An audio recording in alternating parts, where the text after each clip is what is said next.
Reminder, if you have any questions, please type them on the chat. You are going to be muted and your camera is turned off. If you miss the session will be available on our YouTube channel. So let's begin.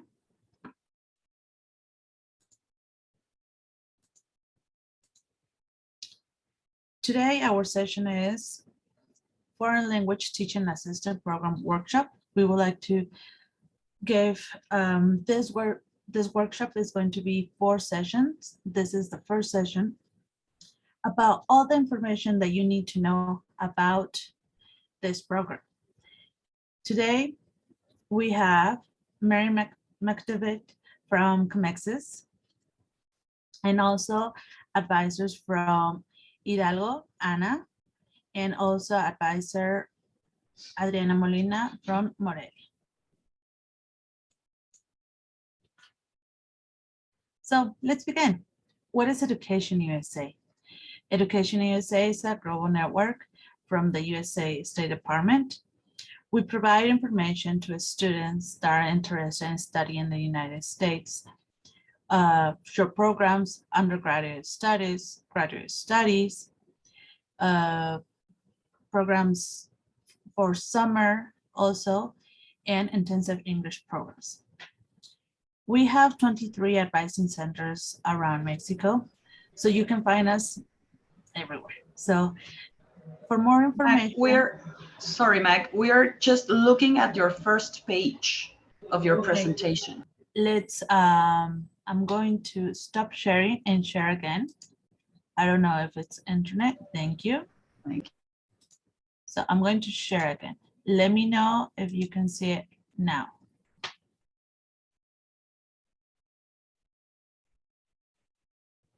Can you guys see it now? It's taken. Okay, we are going to give it a minute. Maybe it's loading. All set, Magali. It looks like it can be seen now. Your What is Education USA slide is up. Thank you. Thank you. So like I was saying, we provide information, we guide the student to find the best fit. We have 23 advising centers around Mexico. You can find more information at our official website, that is educationusa.state.gov. I'm going to change slides. Please let me know if you can see the next slide. Is it all set?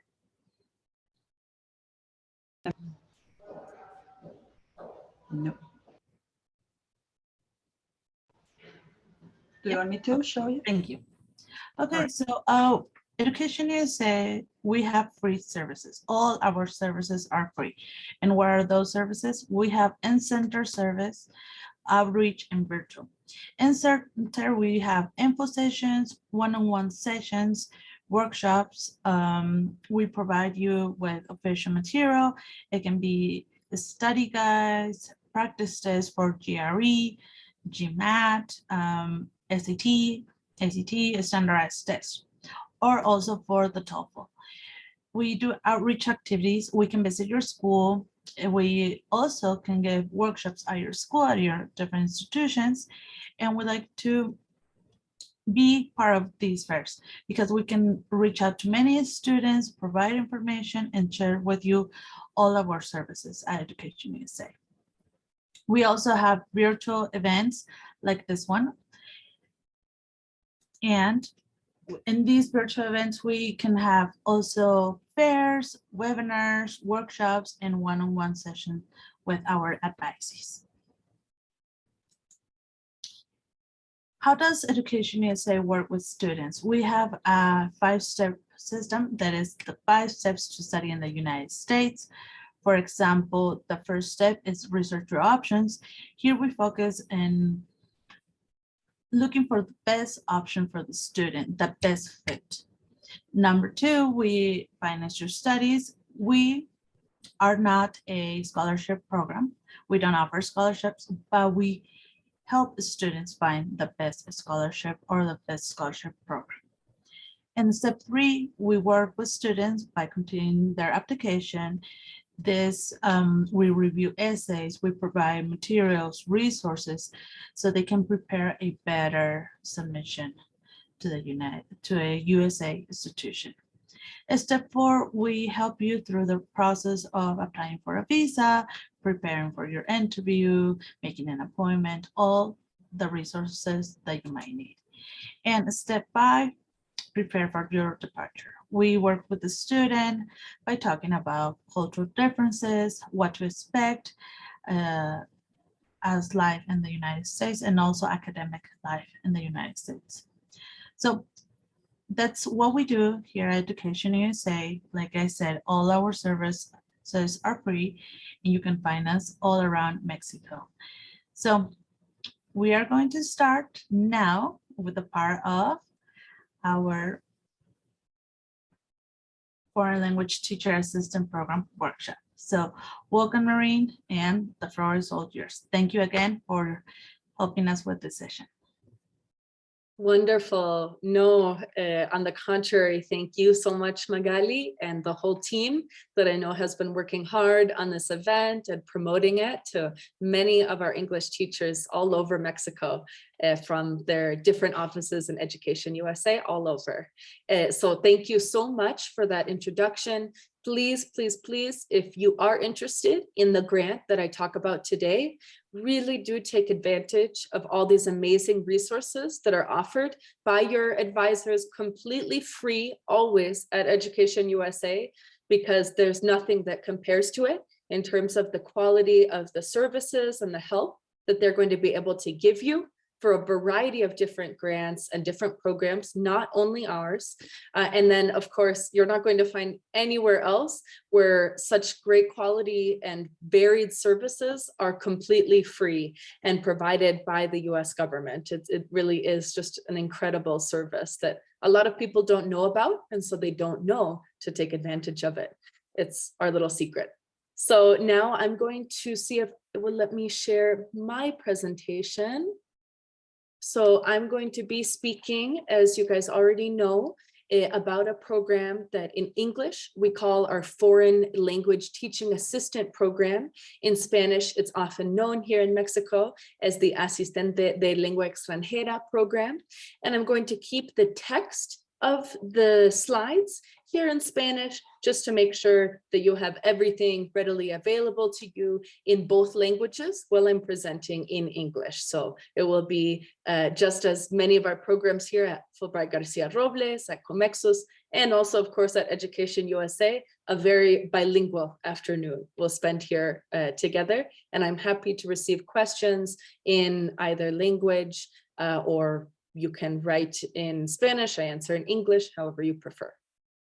So now I'm just going to tell you guys a little bit about what is Comexus, what is this binational commission that provides these grants, as well as what does Fulbright mean and what is our mission as a grant commission, because of course we want to provide opportunities to people all over Mexico and the United States to have exchanges, but we have a larger objective that we're trying to reach here with these grants that go between the US and Mexico.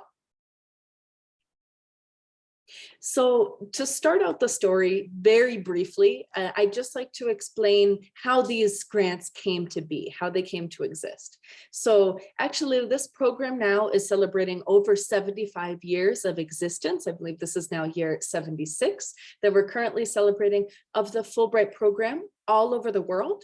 This is a program that if you are a math teacher and not an English teacher, which I certainly am not, you could do the math count back a few decades, and you'd see that this is a program that was created just following the Second World War, World War II, as we call it, more commonly in the United States. It was an incredibly destructive and really terrifying moment for world history, affected almost every continent. Of course, these are things that we all know, but I really like to think about that moment, what it must have been like to live through, and what types of actions people, policymakers, not just politicians, but also diplomats and others working in world governments wanted to undertake in order to prevent this type of thing from happening in the future.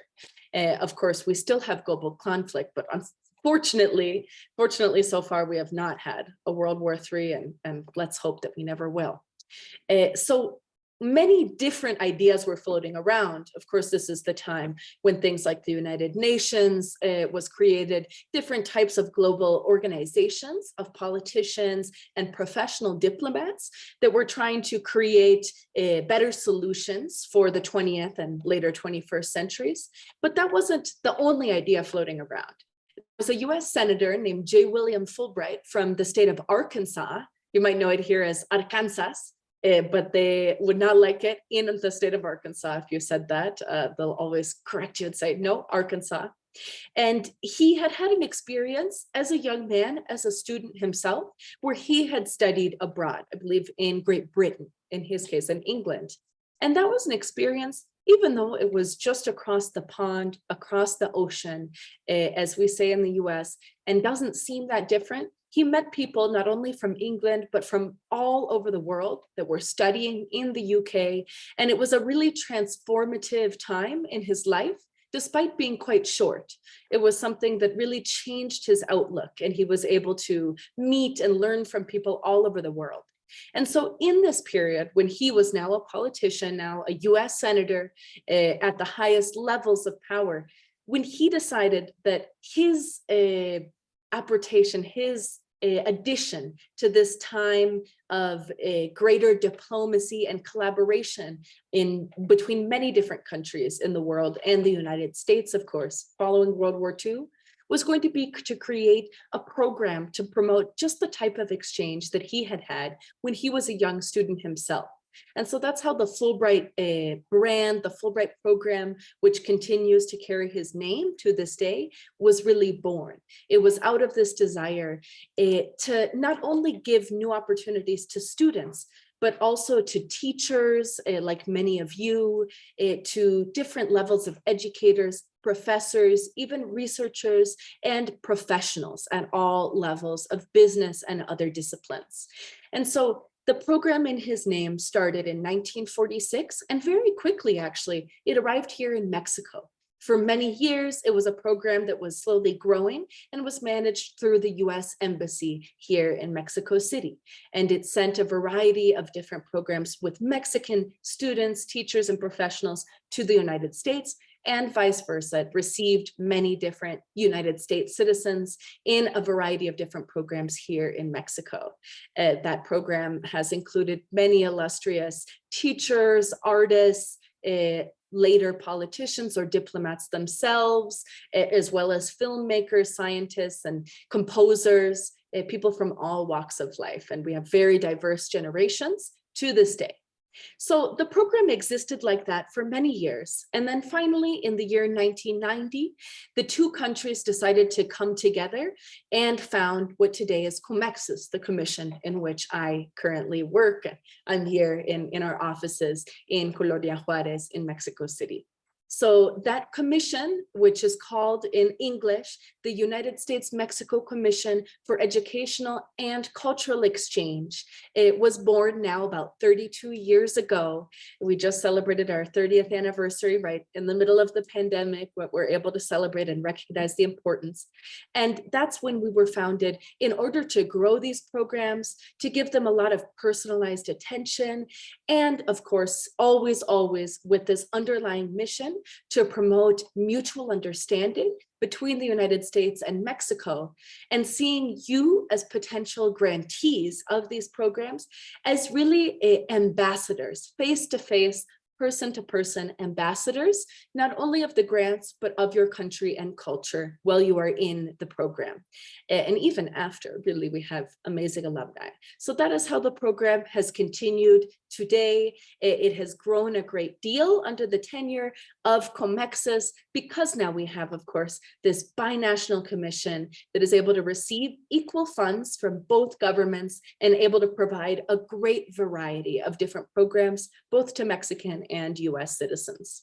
So that's really the state that we're in right now.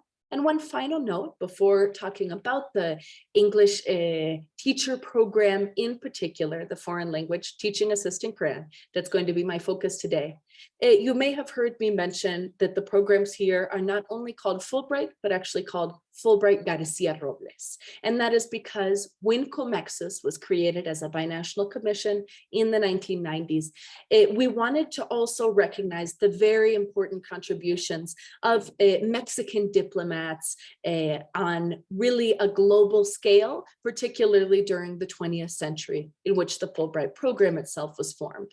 And so that's why we decided at that point in time to add the last name of the very esteemed Mexican ambassador, Alfonso Garcia Robles, to all of our grants. And so that is why today we are not just the Fulbright program here in Mexico. Always, all our grants are called Fulbright Garcia Robles, because we really always want to emphasize the mutual nature of these programs.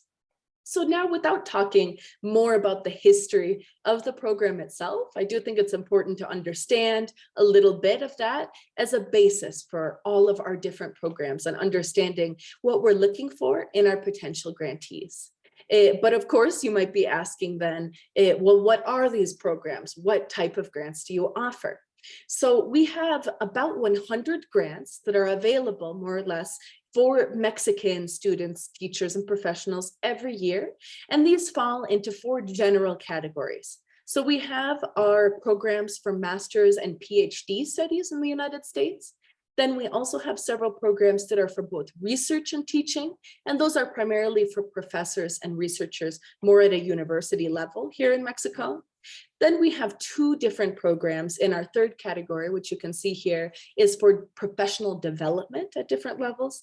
And then finally, we do have several programs available for you specifically as teachers, because we know the importance of teachers, of course, to form future generations and really to promote that cultural understanding, as well as a better language learning and understanding in both Spanish and English from a very young age of their students.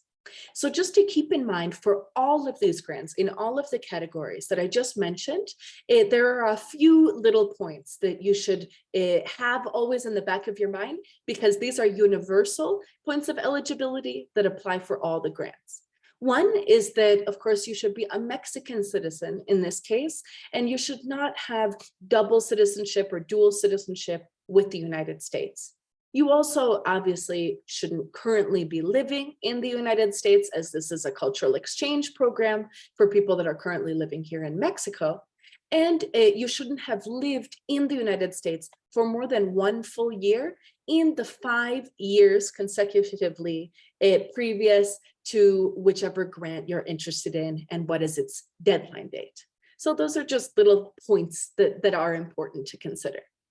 So now, when we're thinking about this program that in English we call the Foreign Language Teaching Assistant Program, or Asistente de Lengua Extranjera, now we are going to be talking about a program that's actually currently open, as many of you may have seen, and maybe that's why you connected, and something that is very exciting, in particular for those of you who are currently teaching English courses in person here in different levels of schools in Mexico.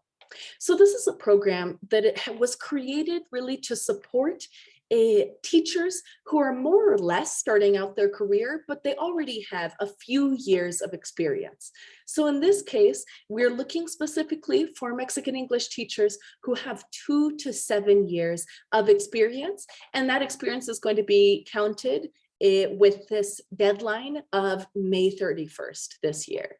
So if, for example, you currently have almost 2 years, but you're missing a month or 2, don't worry, because of course, by May 31st, you will have those full 2 years, but that is the minimum that we are looking for. So if you, for example, just graduated and maybe you're in your first year of teaching, then maybe wait a year or 2. Remember that this is an annual cycle. It opens every single spring and then closes towards the very beginning of summer. It really works like clockwork. We always have offered it for quite a few years now. So don't worry if you don't apply in this cycle, then you might be eligible during the next cycle or even a few years down the road. And you can certainly start preparing whenever you're ready. So this is going to be really a professional development and a very profound experience of both cultural and language learning immersion of 9 months. So that's going to be 2 academic semesters, and it's going to be completely in one place, which is going to be a US university. We will work with the US universities and with the Global Fulbright program to put the English teachers who are selected as grantees for this program every year in a US university. So you will not have to go searching for a university on your own. We are going to do that entire placement process for you and make sure that we get you a good fit. So you could be all over the country, and it's really an adventure to learn about your region, your state, your city or town, and where you're going to be placed. And the basic structure of what you're going to be doing during these 9 months as a Fulbright Garcia Robles grantee in this particular program is that your principal activity will consist of it being actually a foreign language teaching assistant, as of course you can see from the name. Now, the foreign language that you're going to be teaching is actually going to be Spanish. Of course, English typically is not considered a foreign language in the United States. It's very commonly spoken in most parts of the country. And so actually, as a foreign language teaching assistant, you're going to be helping in your native language of Spanish. This is typically around 20 hours per week. So it really is like a part-time position. And you are not going to be alone having to teach an entire class as you might be here as a teacher in Mexico. You're actually going to be a teaching assistant. So you'll always be there helping out with a foreign language professor there. So these are going to be university level Spanish professors in the United States, and you're going to be helping both with your native language expertise, but also a great deal of cultural expertise that you have. And many of these grantees end up also teaching different workshops or even particular sessions during their classes about not only Mexico in general, but specific traditions, holidays, it could be foods, dances, different political or historical situations, literature, film, of course, the enormous diversity and variety of arts and culture that we enjoy here in Mexico is something that's not always known in this environment in the United States. And so you have the opportunity to be a cultural ambassador and to really connect with these students in whatever region that you're in and teach them about your region, your state, your city in Mexico, as well as many different cultural aspects and aspects of the language. At the same time that you're working as a foreign language teaching assistant, you are also going to be taking 2 courses per semester, or that's going to be 4 courses in total at the master's level. So typically per semester, that's going to be 1 course, and you get to choose the courses, but with general guidelines that we do offer, it's going to be 1 course that is going to be focused more on pedagogy, on teaching and education itself. So that's going to be basically a professional development course and something that you want to improve at or want to learn more about in your own teaching practice. And then another course, the 2nd per semester, which is going to be a class more focused on American culture. Of course, these courses are going to be in English, so it's a great opportunity of English language immersion so that your English can get even better as an English teacher here in Mexico. You can really perfect your language skills and be able to bring that back and apply all that perfect native English that you're going to acquire here in your classroom in Mexico. And then at the same time, being a foreign language teaching assistant for those about 20 hours a week is going to give you new techniques about teaching a foreign language. Even though you're going to be helping with Spanish classes instead of English, as you do here in your school here in Mexico, the techniques can be quite similar, and you're going to be learning about the most up-to-date techniques and strategies for teaching a foreign language in a way that's engaging, that's fun, and of course, most important, that's effective. And so that's something that really benefits you, your classroom, your students, and of course, really your entire school community when you return here to Mexico and go back to your regular teaching practice. Then at the same time, as I mentioned briefly, you're going to have the opportunity to also participate in different cultural activities, oftentimes, for example, Spanish conversation clubs, so that students can have a fun, more casual, relaxed way to practice their language outside of the classroom, as well as a variety of other events, workshops, even conferences and activities. So it's really a very varied program, and there's a lot that you can achieve and do, both as a cultural ambassador and as a teacher yourself during this program. So in terms of our benefits and supports that we offer for the FLTA program, one, of course, that's quite important is going to be the financial support that we offer. So this is a program that operates on a monthly stipend. We'll offer you a stipend every single month for the entire 9 months of the program. And this is designed to cover your life needs that are not covered by, as you'll see, the other benefits of the program. We are also going to pay for your round trip flight throughout this program. So that's going to be, of course, from your region in Mexico to the university in the United States to start off with. And then at the end of those 2 semesters, those 9 months of the program, your flight to return here to Mexico. We don't want you to be having to pay for those expenses yourself. You're also going to have, as part of this benefit, your Fulbright State Department health insurance for the entire duration of the program. We hope, of course, that no emergency situation in terms of your health might occur or arise, but it's much better to be prepared, and we want everyone to be fully covered and make sure that they have that insurance that they need if anything does occur, or if they have an illness or don't feel well at any time.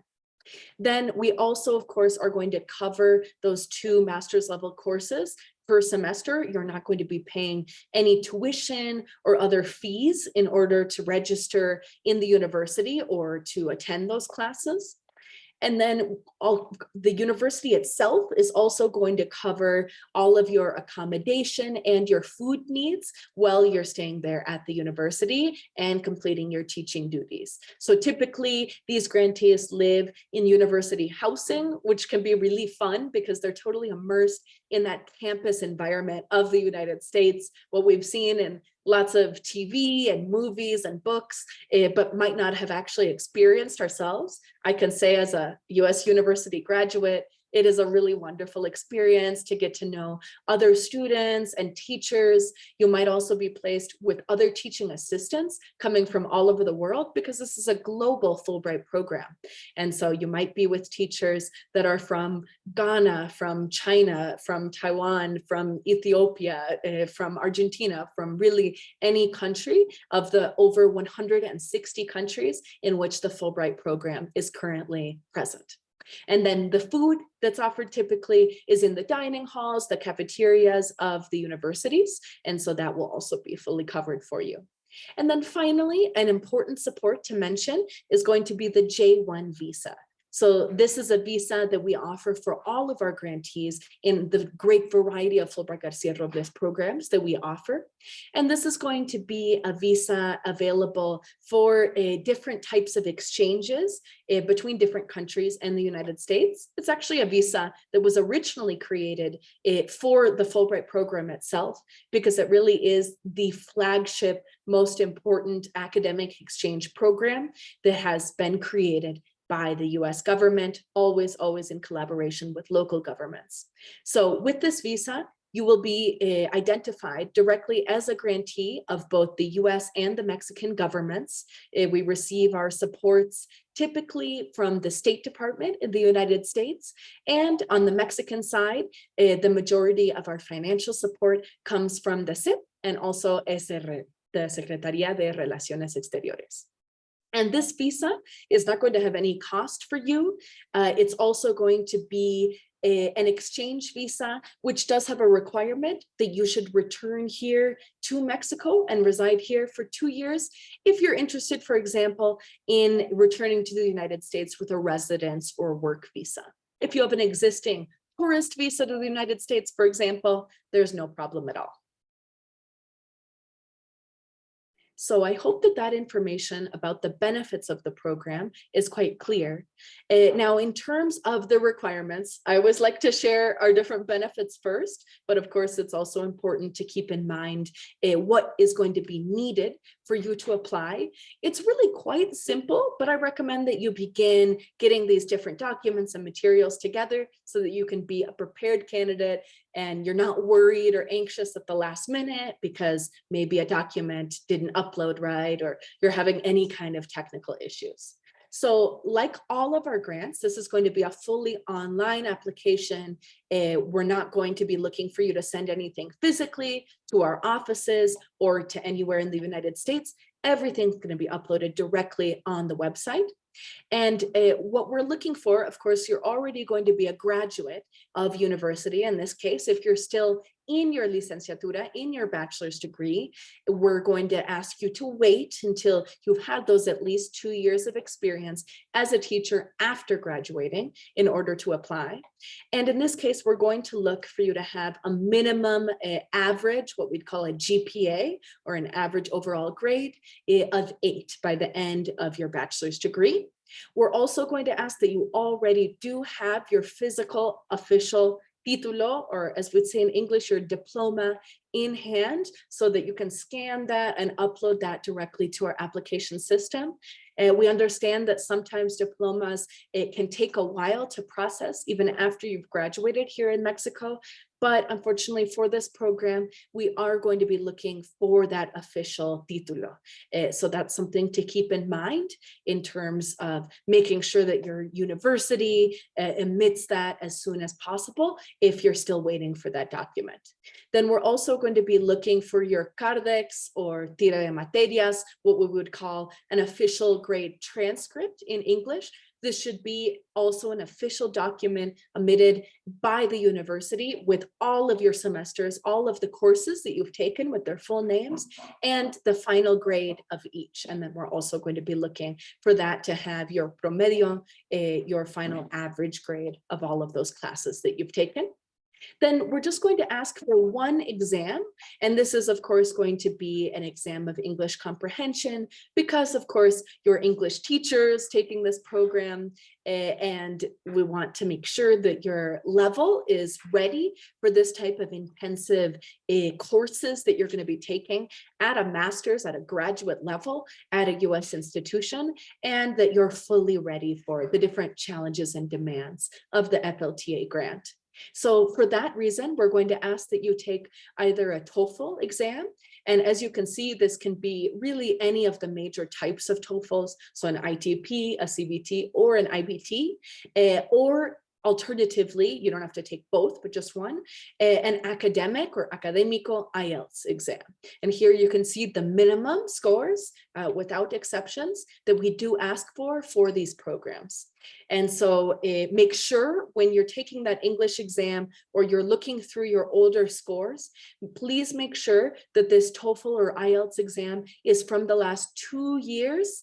And remember that that 2 years should conclude at the very latest after the deadline of this grant. So deadline this year is May 31st. You should not have a test score that's going to be more than 2 years old, because remember, TOEFL and IELTS, they will only assure that that score is still accurate and that it truly describes your current level of English speaking, reading, writing, and listening up until those 2 years. And then it actually will expire and you should take a new exam because, of course, and I certainly will say this even when I go back to the United States for the winter holidays, for something for a week or two, your language skills can change. They can go down or go up actually quite rapidly.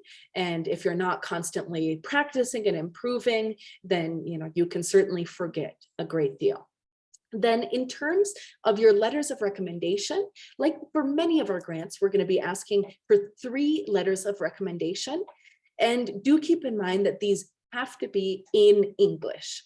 We understand that perhaps the director of your school or someone else that you might want to ask for a letter of recommendation might not in all cases speak fluent English or feel comfortable writing a letter in English. If that is the case, what you can do is you can help connect them with an official translator. What you would find in Mexico is a perito traductor, and that official certified translator is the only one who is allowed to translate that letter, and then that person, the recommender themselves, can upload the official translation. But they should not themselves be sending you the letter and translating it in a more casual or informal way. It really should only be an official certified translation in the case that one of your preferred letter writers is someone who does not speak or write in fluent English.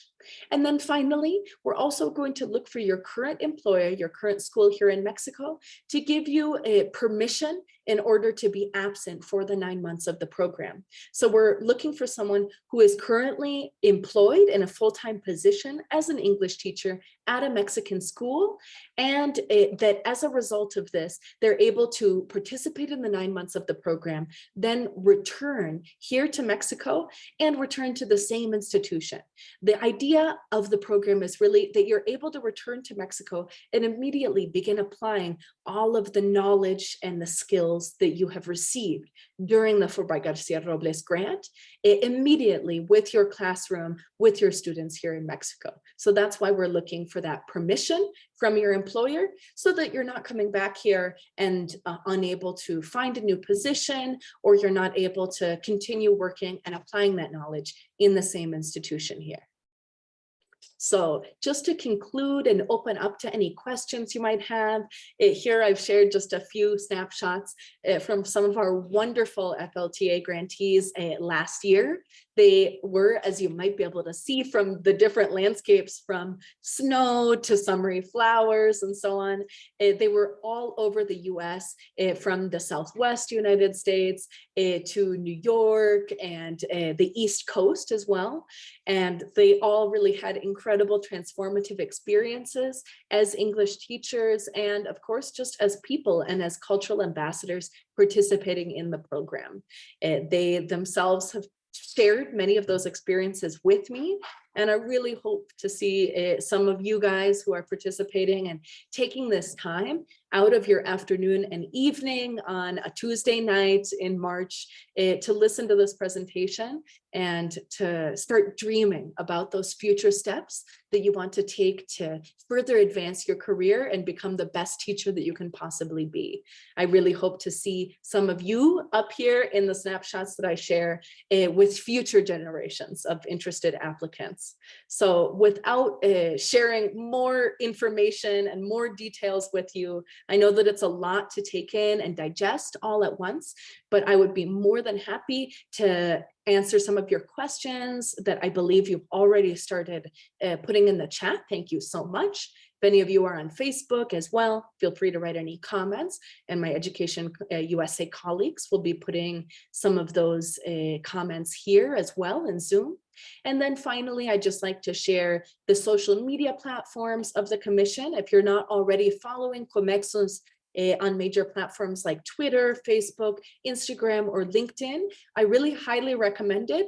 And not just because I'm a little biased and I manage the social media of the Commission, but really from the bottom of my heart, I think it's something really helpful to get an idea of what it is that our current grantees and even our ex-becarios, our alumni, are up to. What have they done really as cultural ambassadors of both countries?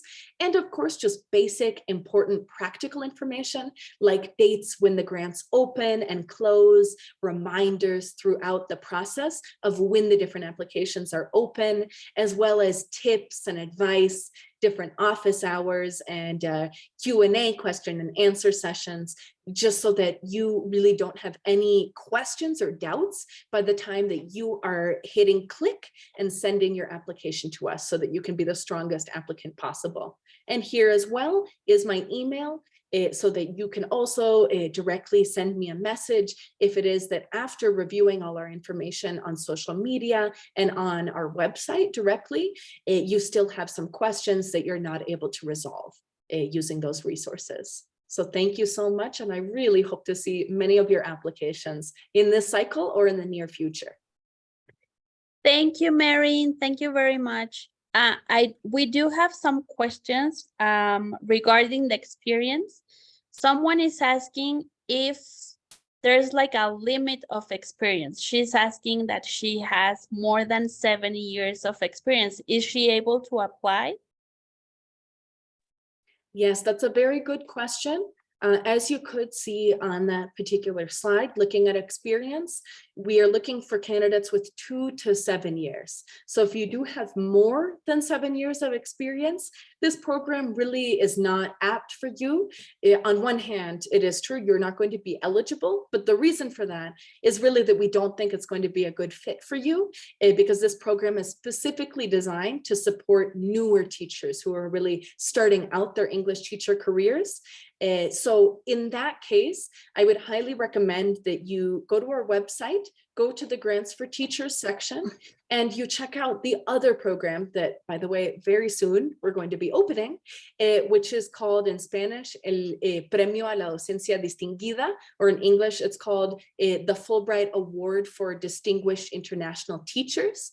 And that is going to be a global Fulbright program that is specifically designed for teachers with more than 5 years of experience. And you don't actually have to be an English teacher for that program. You can be a teacher in K through 12, as in really kindergarten, primaria here, up through 12th grade, up through high school or preparatoria.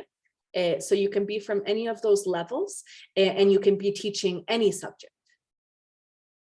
Great. And continuing with that topic of the experience, someone is asking if she's able to apply, if she has, for example, she's teach for 2 years, then she did something else, then she went back to teaching. But if you add the years, it's like around 4 to 5 years. Okay. But it's not like continuous teaching. Right. That shouldn't be a problem. Just make sure that in your CV and in your letters of recommendation that you make it very clear that the total of the years is within the range of 2 to 7 that we're looking for. If, for example, you've already taught for 2 years now, then there's no problem. You're already going to be eligible. But if you've only taught, let's say you've gone back to teaching for just 1 year, then yes, we would want to see a more detailed CV showing that you do have the years that are necessary. And what you could do, for example, is ask for 1 letter of recommendation from your old school during your first experience teaching several years ago. And then you could ask for another letter of recommendation from your current school so that together they could show that you have the necessary experience. Yeah, okay, thank you very much. And they are also asking if there's an age limit to apply to this program. Yeah, that's a great question. We actually don't have any age limits for any of our Fulbright Garcia Robles grants. There are some like this that have an experience limit. And so we tend to receive applications from, I would say, younger to middle-aged applicants, just because it's not super common that people change careers maybe much later in life. But actually in the equivalent US side of this program, the English teaching assistant program that some of you might be familiar with, in which US-based people who are interested in teaching come here to Mexico. We actually have had grantees that were, for example, in their 60s in this current generation. And that was because it was someone who had worked as an actress, actually, and as a writer. And later in her career, she became really interested in teaching, but she didn't have many years of experience. Okay. They are also asking, so someone didn't specifically understand about like that they should not have lived in the US prior to applying to this program, but she's asking that she went as an au pair, you know, as a babysitter for 6 months. Would she be able to apply? Yes, that's no problem at all, because she was only there for 6 months. The only issue is if you were there within the last 5 years before the deadline, the fecha límite of the program, and you were there for more than 1 entire year. And most au pair programs, as I understand it, are more like that 6 months, maybe 9 months, I would say 12 months maximum. So as long as it's less than a year, you don't have any problem. Great. Okay, somebody here is asking about the content for the letters of recommendation, but I'm gonna tell them that this is our next session in April. So if you already signed to our workshop, we will see you on April 11 for this session. We will talk about CVs and letters of recommendation. So yes, and then also someone is asking, where can I find the link for this program? This is something that my colleagues, Adriana or Magali, are gonna share on the chat. And finally, is there like a limit? Somebody just wants to know like around how many people goes every year with this program? Yes, that's a good question. And I would just reiterate before answering that question, as Anna mentioned, please take advantage of the rest of the workshop. My colleagues at Education USA have worked really hard to create all of this just to support you who are interested in applying to this grant specifically. And it's something a little bit newer. Hopefully we have several accepted candidates for the grant that come out of it.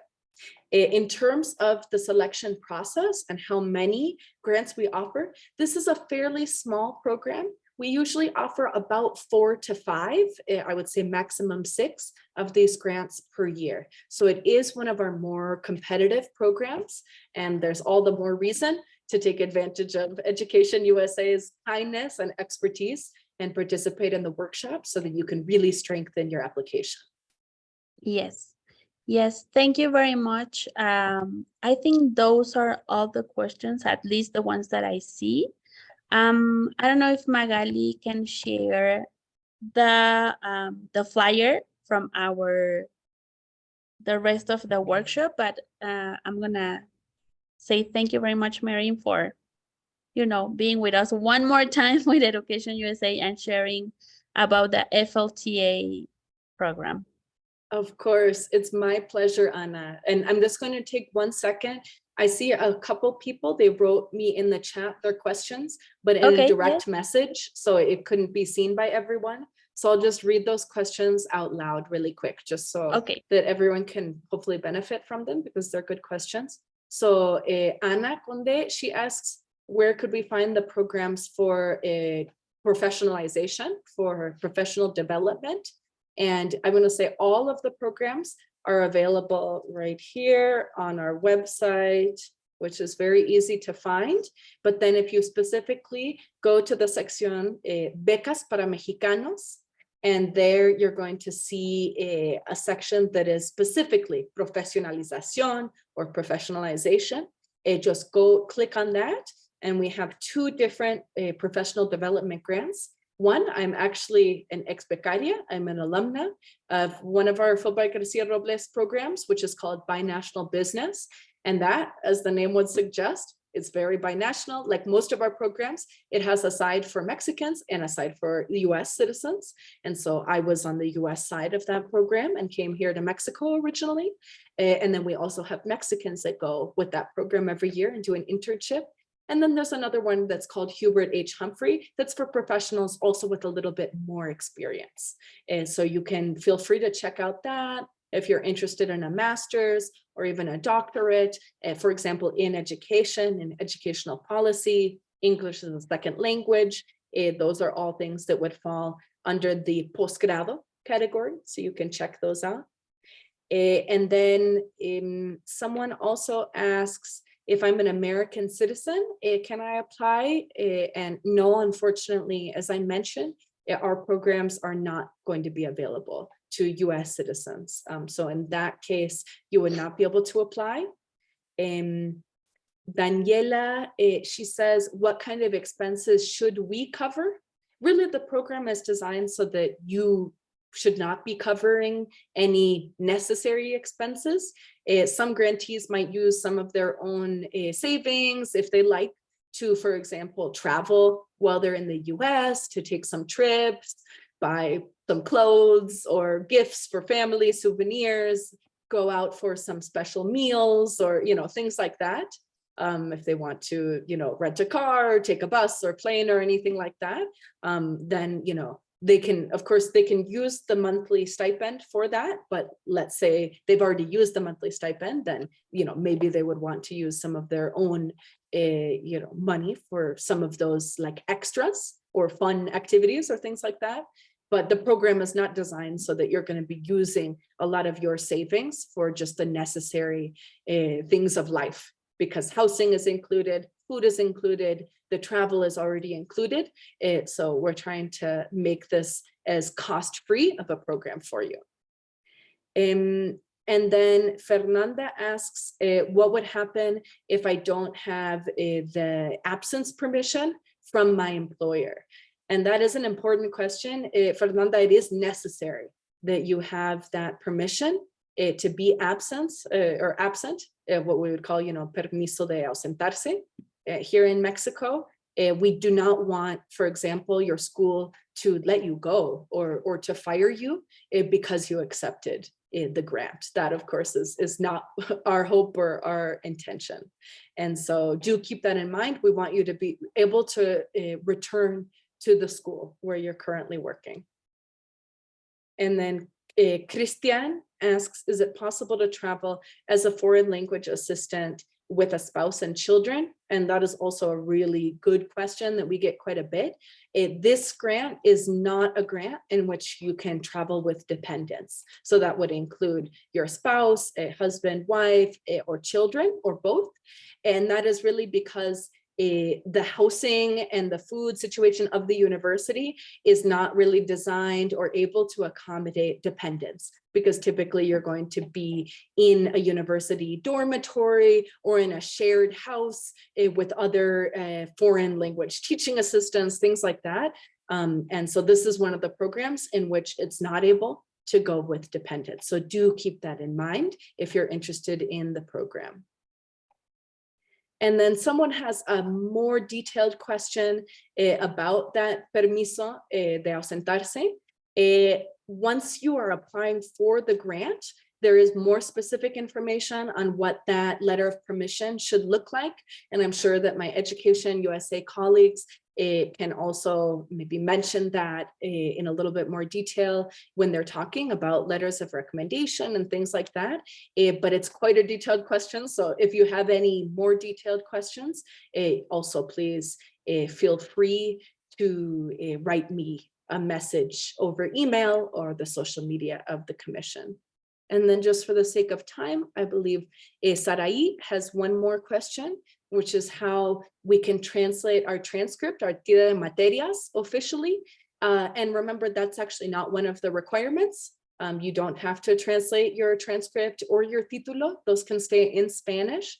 Just keep in mind that if you are accepted as a grantee, then it might be necessary at some point for the host university in the US to see those documents in English. And so if that's the case, we're going to help you to connect you with a perito traductor so that you can translate those. But just for the grant application, you don't have to do that.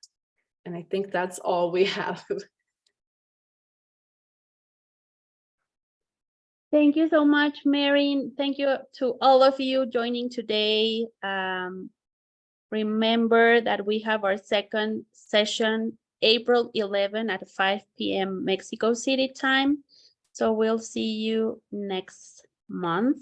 And here is Magali. I think she's sharing, yes, the Education USA social media. If you have any questions, you can also send us an email. And remember that this session is being recorded and it's going to be available in our YouTube channel.